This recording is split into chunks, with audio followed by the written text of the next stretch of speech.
Hi, I'm Chad, and today I'm going to turn a sphere out of a block of cherry without using any jigs, just some geometry. It's just a matter of turning it on a few different axes.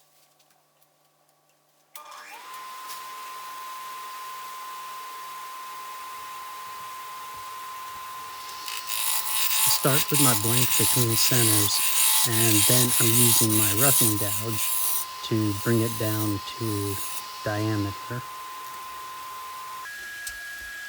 Then I'm going to check it with my calipers, get the diameter, and then mark that as what would be the width of the sphere. So I know approximately how big to make this initial rough out. So now I'm using a bowl gouge, and I am just paring down the ends, and now I'll take off, mark the center, and now I'll take off each corner just a little cut at a time and start rounding it over into a more spherical shape. This first pass, you're not aiming for something spherical necessarily. You just want a nice smooth curve that's symmetrical around the center line there. And then you just touch it up a little bit.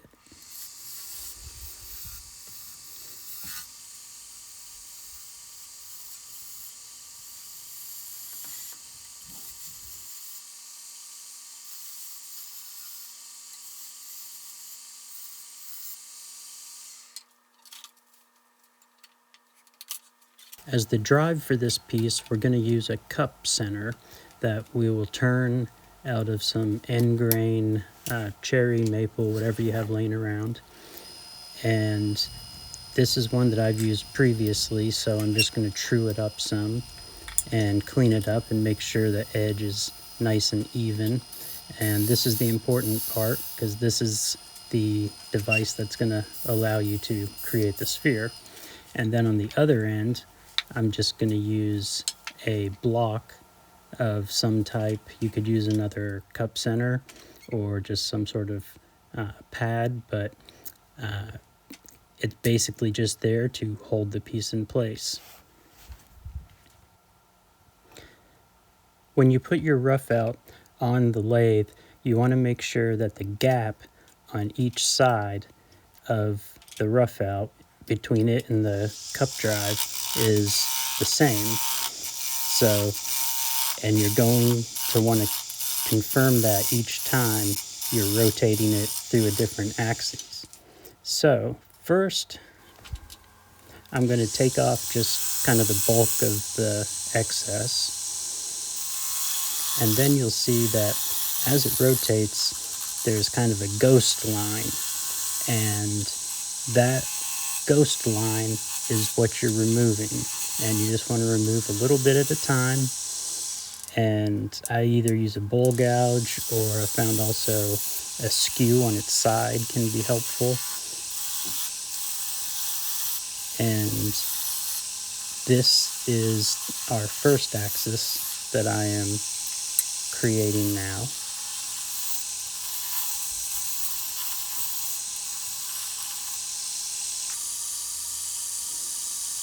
And now I'm drawing the line for the first axis.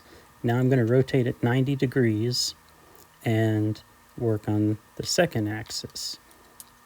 So you want your line, your first line, to be going horizontally across the piece, and you want to check each side to make sure the gap between the center cup drive and the sphere is equal on each side. Then snug it up and just take off a little bit. Now this is the second one, so I mark it with 2 lines.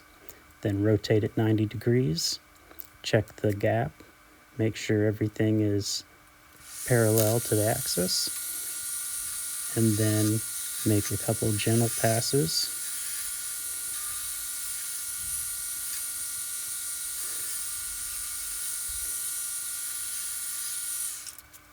And then I'll mark my 3 lines for the third axis.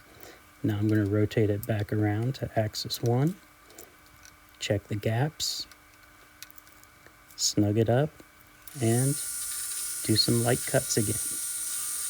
Then at this point, I'm going to just continue rotating from axis 1 to 2 to 3 each time, just making light cuts and taking off that ghost image, like the high spots. And you'll have to rotate through each axis a few times possibly, but you will eventually get a sphere.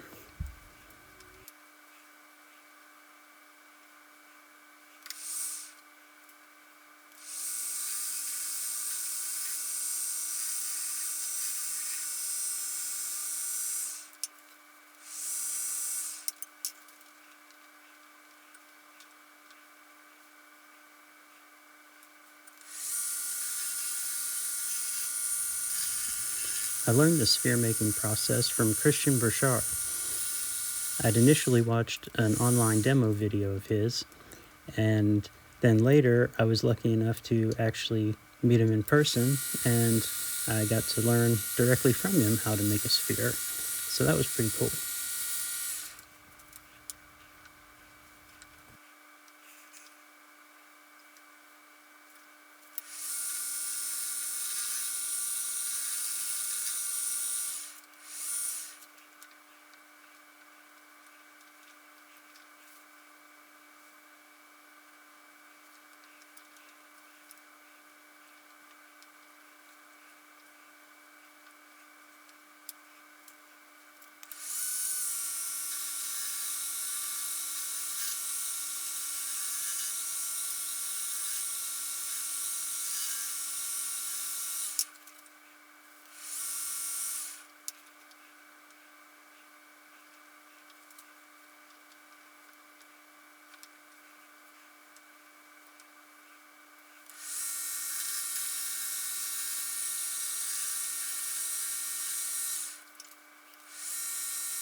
So we're pretty close to a sphere here.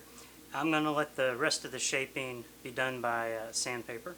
So I'm just going to put it back between the cup centers and sand through a couple grits maybe.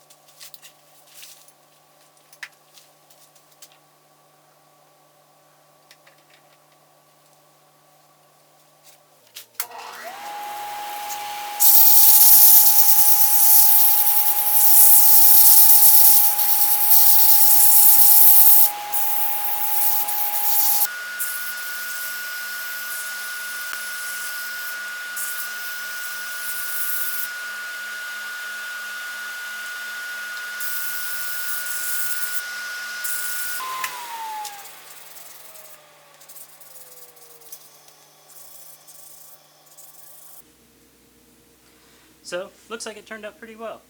It is, feels pretty smooth. I don't feel any real high spots, low spots, bumps, lumps, anything like that. You can always put it in your little cup over here and roll it around and see where the gaps form. And there are a handful, but for doing it freehand without a jig, this is pretty damn close. And this, I've done a number of them larger than this, and that seems to be easier. So if you have trouble doing a little one that's like 2.5, 3 inches, try doing something that's like maybe 4 to 5 inches, maybe 4.5 inches, and that seemed to work better for me. And it might be because you have more surface to cut, and then when you rotate it, it fits in the cup better. This one was there were some spots that were a little tricky. So I don't know, that's just a thought. But you can also do it with green wood too, and then just let them crack and kind of look cool. Or you can let them crack, put them back on the lathe, and re-round them using the same process. So anyway, I hope that was interesting.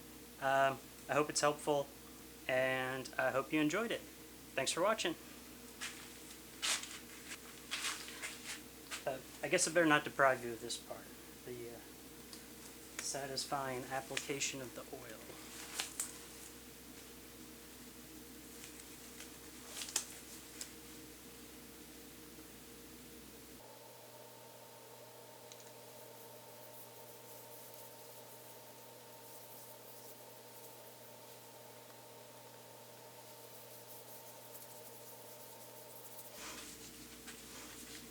I love using oil finishes, and I usually like to kind of try to rub them into the surface, warm them up a little bit, help the oil penetrate down into the wood a little more.